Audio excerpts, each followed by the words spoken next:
Bonjour à tous et bienvenue dans le récap de la semaine. Lundi, au lendemain du séisme terrible qui a frappé le Maroc le week-end dernier, je suis allé à la rencontre du centre culturel musulman du district de Nyon qui s'organisait justement avec des bénévoles pour pouvoir collecter des dons et des objets de première nécessité pour pouvoir les amener au Maroc. On va bien entendu suivre leur parcours et leur trajet direction Marrakech. Toute la semaine, on a ouvert une page spéciale consacrée au Tour de Romandie féminin qui vivra son apogée ce dimanche 17 septembre à Nyon.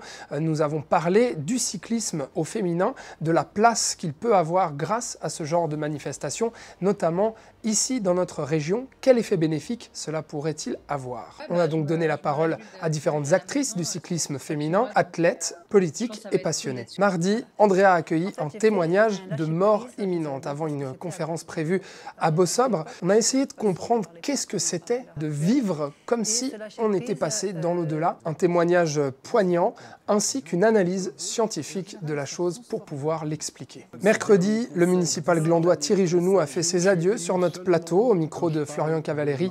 Il est revenu sur toutes ces années de législature et de politique au service de la ville de Gland et d'autres institutions. Un au revoir, vous le verrez, très émotionnel. Et puis jeudi, je suis allé sur les routes de Mont-sur-Rolle accompagné des vignerons de la région qui allaient distribuer gratuitement du chasselas aux habitants.